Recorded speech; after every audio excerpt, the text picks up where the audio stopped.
बिस्मिल्लाहिर्रहमानिर्रहीम। आप देख रहे हैं रास्ता न्यूज़ और मैं हूं आपका मेज़बान सियार शमसी। नाजरीन, कोरोना वायरस में पूरी दुनिया में एक तबाही की कैफियत है और इन हालात में लाखों पाकिस्तानी इस वक्त पूरी दुनिया में बेसरो समानी की सूरत हाल से दो चार हैं। कई तो हवाई अड्डों पर इंतज़ार में हैं और कई सफारत खानों के बाहर खाना बदोश ज़िंदगी गुजारने पर मजबूर हैं। लेकिन उनके लिए हुकूमत की जानिब से ये ऐलानात सामने आए हैं कि उनको जल्द वतन वापस लाने के लिए PIA की परवाज़ें शुरू की जाएंगी। कुछ परवाज़ें शुरू हुई भी हैं, कुछ लोग आए भी हैं, लेकिन अभी भी बड़ी अक्सरियत जो है वो बैरून मुल्क इस वक्त इंतज़ार की करबनाक सूरत हाल से दो चार है। नाज़रीन, ये तो वो पाकिस्तानी हैं जो ज़मीन पर रहते हैं, लेकिन ऐसे पाकिस्तानी भी हैं जो 7,000 पाकिस्तानी हमारे इस वक्त किसी को मालूम नहीं कि वो कहाँ हैं, वो ज़िंदा हैं, मर गए हैं, किसके कैदी हैं। जी हाँ, वो समुंदरों के कैदी हैं। और ये वो पाकिस्तानी हैं जो बहरी तजारती जहाज़ों पर काम करते हैं, ज़िंदगी भर समुंदरों में रहते हैं और अपने वतन के लिए न सिर्फ मेहनत से कीमती ज़र मुबादला कमाते हैं, अपने ख़ानदानों की कफ़ालत करते हैं। लेकिन कोरोना वायरस शुरू होते ही आज 3.5 महीने होने को आए हैं, ये पाकिस्तानी समुंदरों में कैद होकर रह गए हैं। लेकिन इस वक्त 7,000 पाकिस्तानी जो हैं वो समुंदरों में घिर चुके हैं और वहाँ उनकी कोई आवाज़ नहीं है। वो बेबसी की ज़िंदगी गुजार रहे हैं, वो चीख रहे हैं, वो फरियाद कर रहे हैं। और उनके हवाले से जो इतलात सामने आई हैं, उनकी जो तस्वीर सामने आई हैं, वो वज़ीर आज़म इमरान खान से फरियाद कर रहे हैं कि वज़ीर आज़म साहब हमें घर ले जाओ। ये कौन लोग हैं, ये वहाँ कैसे फंसे, इसकी मज़ीद तफसील में जाने से पहले आइए सुनते हैं कि इस सारे शोबे की निगरानी करने वाले, इस शोबे से वाबस्ता एक फ़ौज के officer colonel retired Tariq Siddiqui इस सारी सूरत हाल के बारे में क्या कहते हैं, जिनके हम शुक्रगुजार हैं कि उन्होंने इस अहम मामला की तरफ तवज्जो दिलाई है। आइए पहले उनकी गुफ्तगू सुनते हैं, फिर इस मामले पर हम आगे बढ़ेंगे। अस्सलामु अलैकुम वरहमतुल्लाह। I am Colonel Retired Mohammad Tariq Siddiqui, Executive Director Pakistan global radiance group of maritime companies.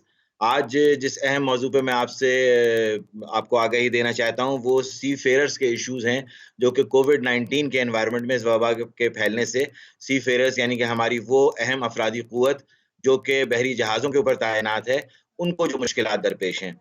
उसके अंदर इसको मुख्तसरन समझने के लिए ये मैं इस्तिलाह इस्तेमाल कर लूँ कि जो इस वक्त इंटरनेशनल जर्नलिज्म में उनके लिए इस्तिलाह इस्तेमाल की जा रही है वो प्रिजनर्स एट सी की है।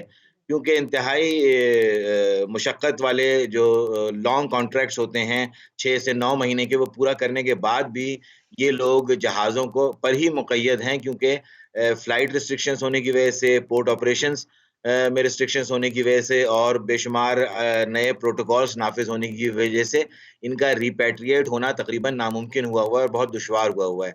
इस वक्त दुनिया भर में तो तकरीबन 15 लाख जहाज़रां ऐसे हैं जो कि इस मुश्किल का शिकार हैं, इस चैलेंज का शिकार हैं। लेकिन सिर्फ अगर पाकिस्तान की बात करें तो इसमें भी हमारे कुल जो तकरीबन 65-70 हज़ार जहाज़रां हैं, उनमें से 7,000 इस वक्त समंदरों में मौजूद हैं और इसी किस्म की मुश्किलात का शिकार हैं। और इसके अंदर जब इस तरह का इनको फिजिकल और इमोशनल और साइकोलॉजिकल स्ट्रेच में ये इन्वॉल्व होते हैं, तो उसकी वजह से जहाज़ के ऊपर बहुत से नाखुशगवार वाक़यात जो हैं तो वो रूनुमा हो रहे हैं। तो इसलिए इसके लिए अब जो है वो एक तरह का एक नई एनवायरनमेंट क्रिएट हुई है, जिसमें जो इंटरनेशनल मैरीटाइम ऑर्गेनाइजेशन ने अपने प्रोटोकॉल्स इश्यू किए हैं। अब जो ममालिक भी इसमें प्रोएक्टिव रोल कर रहे हैं, जिस तरह फ़िलिपीन है, इवन इंडिया ने भी अपने 20,000 सी फेयरर्स को एक अपने हिस्ट्री के लार्जेस्ट ऑपरेशन के थ्रू इवैक्यूएट किया है, रिपैट्रिएट किया है। फ़िलिपींस ने जो है वो इंटरनेशनल प्रोटोकॉल्स को एक मॉडल के तौर पे जो है वो इम्प्लीमेंट किया है। अब ये कंट्रीज़ जो हैं वो इंटरनेशनल कंपनीज़ को अट्रैक्ट कर रही हैं। तो एक तो ह्यूमैनिटेरियन ग्राउंड है इसका डेफिनिटली, कि जो लोग फँसे हुए हैं वो रिपैट्रिएट हों। नाज़रीन, आपने कर्नल तारक की गुफ्तगू सुनी। वो समुंदर के किनारे खड़े बड़ी बेबसी से उन्होंने सारी सूरत हाल आगाह किया है, कौम को आगाह किया है, हुकूमत को आगाह किया है कि ये वो पाकिस्तानी हैं जिनके बारे में अभी तक हमारी दफ्तर ख़ारजा भी बेखबर है, हमारी शिपिंग की जो एक वजारत है बहुत बड़ी, वो भी शायद सो रही है। उसके वज़ीर हैं अली जैदी साहब, वो ना जाने कहाँ हैं। आज तक उनका इस हवाले से कोई बयान, कोई रद्द अमल सामने नहीं आया।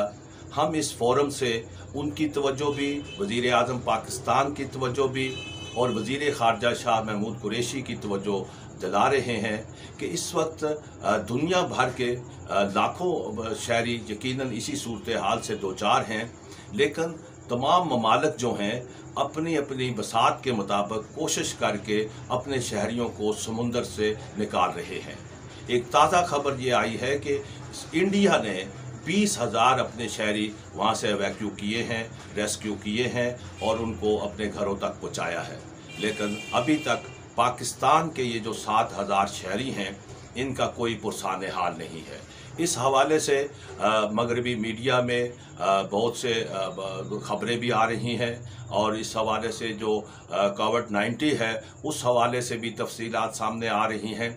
लेकिन अजीब बात है कि अभी तक हमारे मुतल्लिका अदारे इस हवाले से कोई हरकत में नहीं आ रहे और मैं समझता हूँ कि इस वक्त बहुत ज़रूरत है कि इन पाकिस्तानियों को फौरी तौर पर रेस्क्यू किया जाए, समुद्रों से निकाला जाए, क्योंकि ये एक इंसानी मसला भी है और इसमें तजारती मसला भी है। और इसमें जो कर्नल तारक ने बड़ी अहम बात बताई है कि अगर हमने इसमें ताख़ीर कर दी और ये हमारा शोबा बुरी तरह मुतासर भी होगा, वहाँ पाकिस्तानियों की ज़िंदगी भी ख़तरे में है, वहाँ तजारती बहरी जहाज़ों में जो बिज़नेस है, जो कारोबार है, उससे पाकिस्तान का हिस्सा जो है वो ख़त्म होता जाएगा और इस कारोबार पर दीगर ममालिक जो हैं उनका होल्ड हो जाएगा। यानी कि हमारे पाकिस्तानियों की जहां ज़िंदगी ख़तरे में है, वहां हमारी तजारत भी ख़तरे में है और हमारी मईशत का तो आपको पहले ही सारी सूरत हाल मालूम है। हम तवक्को करते हैं कि रास्ता न्यूज़ ने जो ये इंकशाफ किया है, हुकूमत की तवज्जो दिलाई है, वो अपने इन प्यारे पाकिस्तानियों को फिलफौर वहाँ से रेस्क्यू करेंगे जो आज समुंदर के कैदी बने हुए हैं। खुदारा इनकी इससे पहले कि शाम हो जाए, इन कैदियों को समुंदर से निकाल कर अपने घरों तक पहुँचाया जाए। आपका बहुत बहुत शुक्रिया।